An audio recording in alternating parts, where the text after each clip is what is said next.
Hello friends, ഇന്നത്തെ എപ്പിസോഡിൽ പുറത്തു പോയിട്ട് മടങ്ങിയെത്തിയ അരുണിനെ പിടിച്ചു നിർത്തി സുരഭി ബഹളം വയ്ക്കുന്നത് കേട്ട് അവിടേക്ക് വസന്തരാമയും ശ്യാമയും ഒപ്പം അമൃതയെടുത്തിയും എത്തുന്നു. സുരഭി എല്ലാവരുടെയും മുന്നിൽ വെച്ച് അരുണിനെ മോശക്കാരനാക്കി സംസാരിച്ചു. അരുൺ ചെയ്യുന്നത് അത്രയും വലിയ തെറ്റാണെന്നും നീ എൻ്റെ മകളെ ഉപദ്രവിക്കുകയാണല്ലടാ എന്ന് ചോദിച്ചുകൊണ്ട് സുരഭിയെ ദേഷ്യപ്പെടുന്നു. ഇവൻ എൻ്റെ മോളെ ഉപദ്രവിക്കാൻ വേണ്ടിയല്ല അവളെ ഇവിടേക്ക് ഞാൻ വിവാഹം കഴിപ്പിച്ച് അയച്ചത്.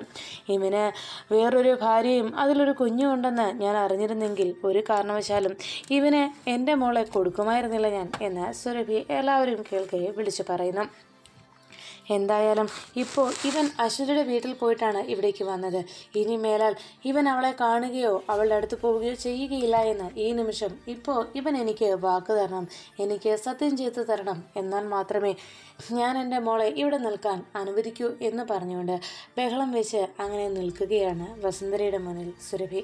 സുരഭിയുടെ ദേഷ്യപ്പെടലും സംസാരവും എല്ലാം കേട്ട് വസുന്ധരാമ ആകെ വിഷമത്തോടെ അരുണിനോട് പറഞ്ഞു, എടാ മോനെ, നീ പറയുന്നൊന്ന് കേൾക്ക് എന്ന് അരുണിനെ സമാധാനിപ്പിക്കാനായി വസന്തരാമ ശ്രമിക്കുമ്പോൾ വസന്തരാമയുടെ വാക്കുകൾക്ക് ചെവി കൊടുക്കാതെ അരുൺ അവിടെ നിന്ന് പോകുന്നു. അരുൺ ദേഷ്യത്തോടെ വസന്തരാമയോട് പറഞ്ഞു, അമ്മേ, ഈ സ്ത്രീയാണ്, ഇവരാണ് ഈ ഐശ്വര്യയെ കൂടി വഷളാക്കുന്നത്. അതുകൊണ്ട് തന്നെ ഇത്രയും നാളും എനിക്ക് ഇവരുടെ മകളെ മാത്രം സഹിച്ചാൽ മതിയായിരുന്നു. എന്നാൽ ഇപ്പോൾ അതല്ല, അമ്മയെ കൂടി സഹിക്കേണ്ട അവസ്ഥയിലാണ് കാര്യങ്ങൾ. അതുകൊണ്ട് ഈ നിമിഷം ഇവരെ ഇവിടെ നിന്ന് ഇറക്കി വിടണം എന്ന് പറഞ്ഞ് അരുൺ വസുന്ധരയുടെ നേരെ ദേഷ്യപ്പെടുന്നു. വസുന്ധര ആകെ വിഷമത്തിലായി നിൽക്കുകയും സുരഭിയോട് തൽക്കാലം സമാധാനപ്പെടാനായി പറയുമ്പോൾ അരുൺ ദേഷ്യത്തോടെ അവിടെ നിന്ന് പോയി. ആ സമയത്ത് ഐശ്വര്യ വസുന്ധരാമയോട് പറഞ്ഞു, അമ്മേ, അരുണിനെ പിടിച്ചു നിർത്തമ്മേ, അരുണിനെ കൊണ്ട് സത്യം ചെയ്യിക്കേ, ഇനി അരുൺ അങ്ങനെയൊന്നും ചെയ്യില്ല എന്ന് സത്യം ചെയ്യാൻ പറയമേ എന്ന് പറഞ്ഞ് വസന്തരാമയുടെ നേരെ ഐശ്വര്യയും തൻ്റെ ആവശ്യം അറിയിക്കുമ്പോൾ ആ വാക്കുകൾ കേട്ട് മറുപടി ഒന്നും പറയാനാകാതെ വസന്തരാമ അവിടെ നിന്ന് പോകുന്നു. വസന്തരാമയുടെ ആ പ്രവൃത്തി കണ്ട് ആകെ വിഷമത്തിലാകുന്നു വീണ്ടും ഐശ്വര്യ അപ്പോഴേക്കും ഐശ്വര്യയുടെ തൊട്ടരികിൽ നിൽക്കുന്ന ശ്യാമയോടും അമൃതേടത്തിയോടും നിങ്ങൾക്കും ഒന്നും പറയാനില്ലേ എന്ന് അന്വേഷിച്ചു. അവരും ഒന്നും മിണ്ടാതെ അവിടെ നിന്ന് പോയതോടെ സുരഭിയും ഐശ്വര്യയും ആകെ നാണം കിട്ടും. സുരഭി ഐശ്വര്യയോട് പറഞ്ഞു, മോളെ, നീ ഒന്നുകൊണ്ടും വിഷമിക്കേണ്ട, അവൻ്റെ ഈ പോക്കെല്ലാം ഞാൻ അവസാനിപ്പിച്ചു തരാം. എന്തായാലും അവനെ ഞാൻ പിടിച്ചു നിർത്തി ഇനി ആ ഐശ്വര്യ എന്ന് പറയുന്നവളുടെ അരികിലേക്ക് പോകാതിരിക്കുന്നതിന് വേണ്ടിയുള്ള കാര്യങ്ങൾ ഞാൻ ചെയ്തോളാം. മോള് ഒന്നുകൊണ്ടും വിഷമിക്കണ്ട, ഇവനെ ഞാൻ നേരെയാക്കിയിട്ടേ ഈ അമ്മ ഇവിടെ നിന്ന് പോവുകയുള്ളൂ. മോള് വിഷമിക്കാതെ, ഇനിയും ഇതുപോലുള്ള അവസരങ്ങളുണ്ടല്ലോ, ഇവനെ ഞാൻ നിലയ്ക്ക് നിർത്തിത്തരാം എന്ന് പറഞ്ഞ് സുരഭി ഐശ്വര്യയ്ക്ക് വാക്ക് നൽകുമ്പോൾ റൂമിലേക്ക് വന്നെത്തുന്ന അരുൺ മുകളിലത്തെ നിലയിലെത്തിയിട്ട് ആകെ വിഷമത്തോടെ പലതും ആലോചിച്ചങ്ങനെ നിന്നു. തൻ്റെ നേരെ സുരഭി ആക്രോശമെന്നോണം ദേഷ്യത്തോടെ സംസാരിച്ചതെല്ലാം ഓർത്ത് അരുൺ മനസ്സ് തകർന്നു നിൽക്കുമ്പോൾ അവിടേക്ക് ശ്യാമയും അമൃതയെടുത്തിയും എത്തി.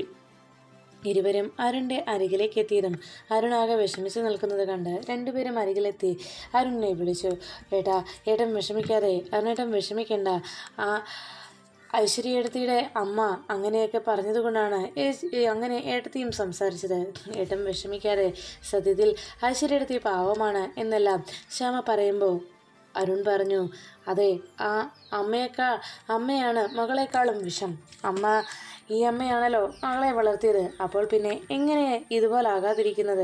എന്തായാലും എൻ്റെ ഒരു തലവിധി, ഈ രണ്ടെണ്ണത്തിനെയും ചുമക്കേണ്ട ഗതികേട് എനിക്ക് തന്നെ വന്നല്ലോ എന്ന് പറഞ്ഞ് എന്തൊരു വിധിയാ ഈശ്വര ഇത് എന്ന് സ്വയം ശപിച്ചുകൊണ്ട് ആകെ വിഷമത്തോടെ അരുൺ നിൽക്കുന്നത് കണ്ടതോടെ അരുണിൻ്റെ അരികിലേക്ക് എത്തി അമൃതയെടുത്തിയും ശ്യാമയും ആശ്വസിപ്പിച്ചു. അരുൺ വിഷമിക്കാതെ, എല്ലാം ശരിയാകും എന്ന് പറഞ്ഞപ്പോൾ അരുൺ പറഞ്ഞു, എങ്ങനെ ശരിയാകാനാണ്? ഇതേ സ്വഭാവമല്ലേ ആ ഐശ്വര്യയ്ക്കുമുള്ളത്? അപ്പോൾ പിന്നെ എൻ്റെ ജീവിതം ഇതോടെ തകർന്നില്ലേ? ഇനി എന്ത് പറയാനാണ്? ഇവരെ രണ്ടുപേരെയും ചുമക്കേണ്ട ഗതികേടായില്ലേ എനിക്ക് എന്ന് പറഞ്ഞ് അരുൺ വിഷമിക്കുന്നത് കണ്ടതോടെ അമൃതയെടുത്തിയുടെ കൂടെ വന്ന ഐശ്വര്യയുടെ ഇപ്പോഴത്തെ പ്രവർത്തികളെക്കുറിച്ച് വിലപിച്ചുകൊണ്ട് പറയുന്ന അരുണിൻ്റെ വാക്കുകൾ കേട്ട് ശ്യാമ പറഞ്ഞു, ഏട്ടനോട് ഞങ്ങൾ മറ്റൊരു കാര്യം കൂടി പറയാനാണ് ഞാനിപ്പോൾ വന്നത്. ഐശ്വര്യയെടുത്തിയുടെ അമ്മയെക്കുറിച്ച് പറയാനാണ് ഞാൻ വന്നത് എന്ന് പറഞ്ഞപ്പോൾ അരുൺ പറഞ്ഞു, എനിക്കൊന്നും കേൾക്കണ്ട, അവർ രണ്ടുപേരെയും കുറിച്ച് എനിക്കൊന്നും കേൾക്കണ്ട എന്ന് പറഞ്ഞപ്പോൾ ഐശ്വര്യയെക്കുറിച്ചും ഐശ്വര്യയുടെ അമ്മയെക്കുറിച്ചും തനിക്ക് പറയാനുള്ളത് ഏട്ടൻ കേൾക്കണമെന്ന് ശ്യാമ ആവശ്യപ്പെട്ടു. എനിക്ക് പറയാനുള്ളത് ഏട്ടൻ കേൾക്കണം. ഐശ്വര്യയെടുത്തിയും നമ്മുടെ കമ്പനിയിൽ നിന്ന് പണം കുറേ തട്ടിച്ചിട്ടുണ്ടെന്നാണ് എനിക്കറിയാൻ കഴിഞ്ഞിട്ടുള്ളത്.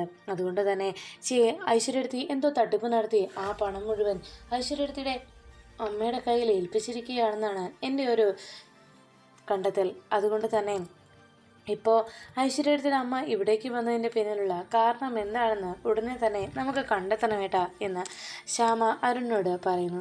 അത് കേട്ടതും അരുൺ പറഞ്ഞു, ശ്യാമേ, അവർ ഇതുപോലുള്ള പ്രവൃത്തികൾ ചെയ്യുന്നത് സ്വാഭാവികമായിട്ടും നമ്മൾ കരുതുന്നതിലും അപ്പുറമായിട്ടുള്ള കാര്യങ്ങളാണ്. കാര്യം ഇപ്പം തന്നെ കണ്ടില്ലേ എന്തെല്ലാം കാര്യങ്ങളാണ് അവരോട് വിളിച്ചു പറഞ്ഞത് എന്നൊക്കെ അരുൺ വിഷമത്തോടെ ശ്യാമയോട് പറയുമ്പോൾ ശ്യാമ പറഞ്ഞു, അരുണേട്ട വിഷമിക്കാതെ. ഇപ്പോൾ ഐശ്വര്യയുടെയും പ്രഗ്നൻ്റ് ആണല്ലോ. കുഞ്ഞ് ജനിച്ചു കഴിയുമ്പോഴേക്കും ഐശ്വര്യയുടെ സ്വഭാവം മാറും. തീർച്ചയായിട്ടും അരുണേട്ടനെ ഐശ്വര്യടുത്ത് സ്നേഹിക്കും. എനിക്ക് ഉറപ്പുണ്ട്. ആ കുഞ്ഞിൻ്റെ കളിയും ചിരിയും ഒക്കെ കണ്ടു കഴിയുമ്പോൾ ഏട്ടത്തി ആളാകെ മാറും. ഏട്ടത്തിയുടെ അമ്മയുടെ പ്രവൃത്തികൾ മാത്രമാണ് നമ്മൾ ഇനി ശ്രദ്ധിക്കേണ്ടതായെന്ന് അരുണിനോട് ശ്യാമ അറിയിച്ചു.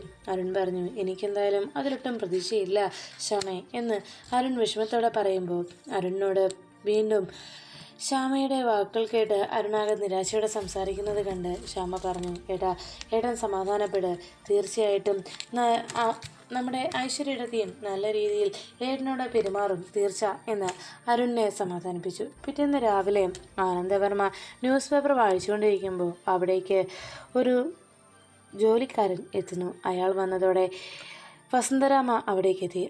എത്തിയോ എന്ന് പറഞ്ഞ് വസന്തരാമ അരികിലേക്ക് എത്തിയതും ആനന്ദവർമ്മ ചോദിച്ചു, ആരാ വസൂത്? ഉടനെ ആനന്ദവർമ്മയോട് വസന്തരാമ പറയുന്നു, അതെ, ഞാൻ ഇയാളെ വിളിപ്പിച്ചത് നമുക്ക് ഒരു 2 തൊട്ടിൽ പണിയിക്കുന്നതിന് വേണ്ടി പറയാനാണ്. 2 തൊട്ടിൽ പണിയാനായിട്ട് നേരത്തെ തന്നെ ഓർഡർ കൊടുക്കണം. അതിനുവേണ്ടിയാണ് ഞാൻ ഇയാളെ വിളിപ്പിച്ചതെന്ന് അറിയിച്ചു. ആനന്ദവർമ്മ ചോദിച്ചു, അല്ല തൊട്ടിലോ, അതെന്താ ഇപ്പോൾ എന്ന് ആനന്ദവർമ്മ അന്വേഷിച്ചതും വസന്തരാമ പറഞ്ഞു, അതെ, 2 കുഞ്ഞു വാവകളാണ് ഇവിടേക്ക് വരാൻ പോകുന്നത്. എൻ്റെ തങ്കക്കുടങ്ങൾക്ക് കിടന്നുറങ്ങാനായിട്ടാണ് ഞാൻ തൊട്ടിൽ പണിയിക്കുന്നത്. അതും നമ്മൾ പുറത്തുനിന്നും വാങ്ങിച്ചാൽ പോരാ, കൃത്യമായി പണിത് തന്നെ വേണം. അത് നല്ല ഈട്ടിയിലോ തേക്കിലോ ആയിരിക്കണം എന്ന് പറഞ്ഞു. അത് സംസാരിച്ചുകൊണ്ട് അങ്ങനെ നിൽക്കുമ്പോൾ അവിടേക്ക് സുരഭിയും ഐശ്വര്യയും എത്തി. അപ്പോഴേക്കും ആ പണിക്കാരൻ പറഞ്ഞു, അത് മേഡം, ഇപ്പോൾ നല്ല നിലമ്പൂരത്തേക്ക് വന്നിട്ടുണ്ട്, അതെടുത്താലോ എന്ന് ചോദിച്ചതും വസന്തരാമ പറഞ്ഞു, എന്നാൽ അത് മതിയല്ലേ ആനന്ദേട്ട എന്ന് വസന്തരാമ ആനന്ദവർമ്മയുടെ അഭിപ്രായം ചോദിക്കുമ്പോൾ അവിടേക്ക് എത്തിയ സുരഭി ചോദിച്ചു, അല്ല, വെറും ഈട്ടിയിലാണോ, വെറും നിലമ്പൂർ തേക്കിലാണോ കുഞ്ഞിന് തൊട്ടിൽ പണിയാൻ പോകുന്നത്? അയ്യോ, അതെന്ത് കഷ്ടമാണ് എന്നൊക്കെ ചോദിച്ചു. ഇത് ജനിക്കാൻ പോകുന്നതേ എൻ്റെ ഐശ്വര്യമോളുടെ കുഞ്ഞാണ്. ആ കുഞ്ഞിനെ കിടക്കാനായിട്ട് കണ്ട ഈട്ടിയുടെയോ തേക്കിൻ്റെയോ തൊട്ടിൽ പോരാ. അതൊന്നും ഒരിക്കലും സമ്മതിച്ചു തരാൻ കഴിയില്ല എന്നൊക്കെ സുരഭി അറിയിച്ചു. ഇത് കേട്ട അതിശയത്തോടെ അവിടേക്ക് നോക്കുകയാണ് വസന്തരാമയും ആനന്ദവർമ്മയും. ഉടനെ സുരഭി പറഞ്ഞു, അതെ, ഈട്ടിയുടെയും തേക്കിൻ്റെയും ഒന്നും പോരാ, ശരിക്കും ചന്ദനത്തിൻ്റെ തന്നെ തൊട്ടിലാണ് വേണ്ടത്. അത് കേട്ട ഉടനെ വസന്തരാമ അതിശയപ്പെട്ടങ്ങനെ നിൽക്കുമ്പോൾ ആ ജോലിക്കാരൻ ചോദിച്ചു, അല്ല, എന്താ ഈട്ടിയുടെയും തേക്കിൻ്റെയും വേണ്ടെന്നോ? ചന്ദനത്തിൻ്റെ തന്നെ ഒരു ചെറിയ പീസിന് തന്നെ എന്ത് വിലയാണെന്നറിയുമോ എന്ന് അയാൾ ചോദിച്ചത് കേട്ട് സുരഭി ചോദിച്ചു, എന്തായാലും 1 കോടിയൊന്നും ആവില്ലല്ലോ എന്ന് അയാളുടെ ചോദ്യത്തിന് മറുപടിയായി സുരഭി നൽകി. അത് കേട്ട ഉടനെ ആനന്ദവർമ്മയും വസന്തരാമയും ഒന്നും പറയാതെ അങ്ങനെ നിൽക്കുമ്പോൾ അവിടേക്ക് ശ്യാമയും അമൃതയെടുത്തിയും എത്തുന്നു. അരുൺ അപ്പോഴേക്കും ഈ സംസാരം എല്ലാം കേട്ട് അങ്ങനെ നിൽക്കുമ്പോഴാണ് സുരഭി പറയുന്നത്, അതെ, ഇവിടെ ജനിക്കാൻ പോകുന്നത് എൻ്റെ പേരക്കുട്ടിയാണ്. ഞാനേ ഗൾഫിൽ നിന്ന് ഇവിടേക്ക് വന്നപ്പോൾ ഞാൻ കളഞ്ഞു പൊളിച്ചത് വെറും ഇന്ത്യൻ റുപ്പിയൊന്നും അല്ല, ഡോളറുകൾ. ഞാനിങ്ങോട്ട് കൊണ്ടുവന്ന ആ പെട്ടിക്കകത്ത് നിറച്ച് എൻ്റെ മോൾക്കും പിറകാനിരിക്കുന്ന കുഞ്ഞിനുമുള്ള സാധനങ്ങളാണ്. അപ്പോൾ ഞാൻ ഇതുപോലെ ഡോളറുകൾ കളഞ്ഞു പൊളിച്ചപ്പോൾ ഇവിടെ ഒരു ചന്ദനത്തിൻ്റെ എങ്കിലും തൊട്ടിൽ പണിയിക്കാനാണോ നിങ്ങൾ മടി കാണിക്കുന്നത്? അതെ, ഈ വസന്തരാമയ്ക്ക് അതിനുള്ള പവറുമുണ്ട്.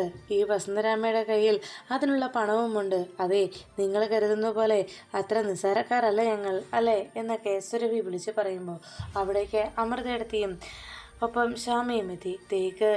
തേക്കും ഈട്ടിയൊന്നും പോരെന്നും കൃത്യമായി തന്നെ ചന്ദനത്തിൻ്റെ തന്നെ തൊട്ടിൽ വേണമെന്നുള്ള സുരഭിയുടെ നിർബന്ധം കേട്ട് ആനന്ദവർമ്മ പറഞ്ഞു, ഏയ് ചന്ദനത്തിൻ്റെ ഒന്നും വേണമെന്ന് എനിക്ക് നിർബന്ധമില്ല, ഈട്ടിയുടെ ആണെങ്കിൽ കൊള്ളാം എന്ന് പറഞ്ഞതും ആ ജോലിക്കാരൻ പറഞ്ഞു, സാർ എന്നാൽ നല്ല നിലമ്പൂർ ഈട്ടിയുണ്ട്, അത് തന്നെ എടുത്താലോ എന്നൊക്കെ അന്വേഷിച്ചു. അപ്പോഴേക്കും സുരഭി പറഞ്ഞു, ഈട്ടിയൊന്നും വേണ്ടെന്നേ, ഇതെന്താ ആനന്ദേട്ടാ ഇങ്ങനെ പിശുക്കുന്നത്, പണം കയ്യിൽ ധാരാളം വെച്ചിട്ട് ഇതുപോലെ പിശുക്ക് കാണിക്കല്ലേ, അതുകൊണ്ട് ഒരു ചന്ദനത്തിൻ്റെ തന്നെ തൊട്ടിലങ്ങ് പണിയിക്ക്, ഒരു തൊട്ടിൽ ചന്ദനത്തിൻ്റെ എന്താണെങ്കിലും വേണം, മറ്റേത് നിങ്ങൾക്ക് ഇഷ്ടമുള്ള എന്ത് വേണമെങ്കിലും പണിയിച്ചോ എന്നൊക്കെ സുരഭി പറഞ്ഞു.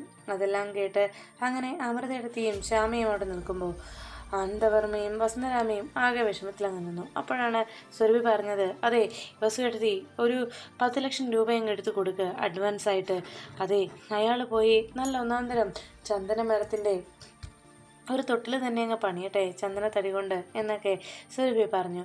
അങ്ങനെ പറഞ്ഞുകൊണ്ടങ്ങനെ നിൽക്കുമ്പോൾ ഉടനെ അരുൺ പറഞ്ഞു, അതെ അങ്ങനെയാണെങ്കിൽ ഒരു കാര്യം ചെയ്യേ, ഈ പണം അത് അഡ്വാൻസ് തുകയല്ലേ, അത് ഐശ്വര്യയുടെ അമ്മ തന്നെ അങ്ങ് കൊടുത്താൽ മതി, അപ്പോൾ പിന്നെ പ്രശ്നമില്ലല്ലോ എന്നറിയിച്ചു. അത് കേട്ട ഉടനെ സുരഭി പറഞ്ഞു, അയ്യോ അതെങ്ങനെ ശരിയാവും, ഈ വീട്ടിൽ നിന്നുകൊണ്ട് ഞാൻ ആ പണം കൊടുക്കുന്നത് മോശമല്ലേ, അത് നിങ്ങൾക്ക് നാണക്കേടല്ലേ എന്നൊക്കെ ചോദിച്ചു.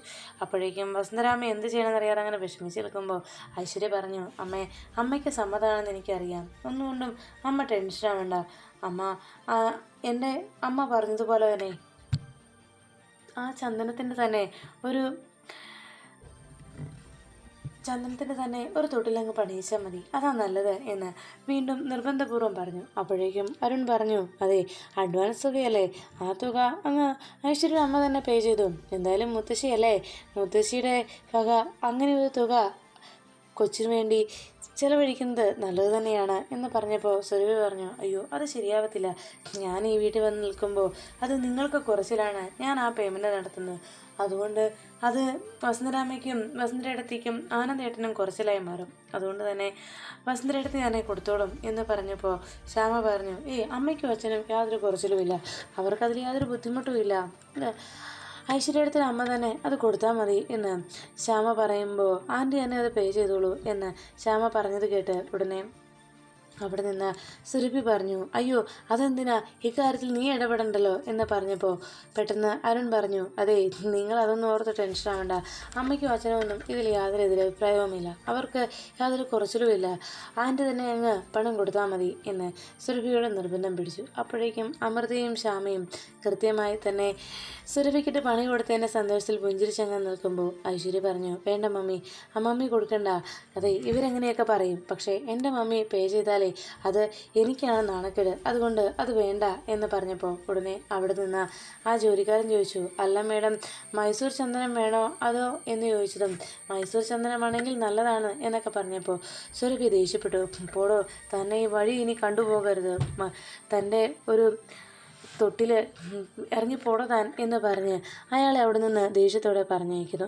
അങ്ങനെ സുരഭി ദേഷ്യപ്പെട്ടതും വസന്തരാമ പറഞ്ഞു, അതെ തൊട്ടിലിൻ്റെ കാര്യം പിന്നീട് നമുക്ക് സംസാരിക്കാം, നിങ്ങളിപ്പോൾ പൊയ്ക്കോ എന്ന് പറഞ്ഞ് വസന്തരാമ ആ ജോലിക്കാരനെ പറഞ്ഞയച്ചു. അയാൾ അവിടെ നിന്ന് പോയി കഴിഞ്ഞതും ഉടനെ അരുൺ പറഞ്ഞു, അമ്മേ തൊട്ടിലിൻ്റെ കാര്യത്തിൽ ഒരു തീരുമാനമായിട്ട് വേണം, ഇപ്പോൾ ഐശ്വര്യയുടെ അമ്മ കൊണ്ടുവന്ന ആ 3-4 ബാഗ് കൊണ്ടുവന്നിട്ടുണ്ടല്ലോ അങ്ങ് ഗൾഫിൽ നിന്ന്, ആ ബാഗുകൾക്കുള്ളിൽ എന്താണെന്ന് എനിക്കറിയാൻ, അതൊന്ന് തുറന്നു നോക്കണം എന്ന് അരുൺ അറിയിച്ചു.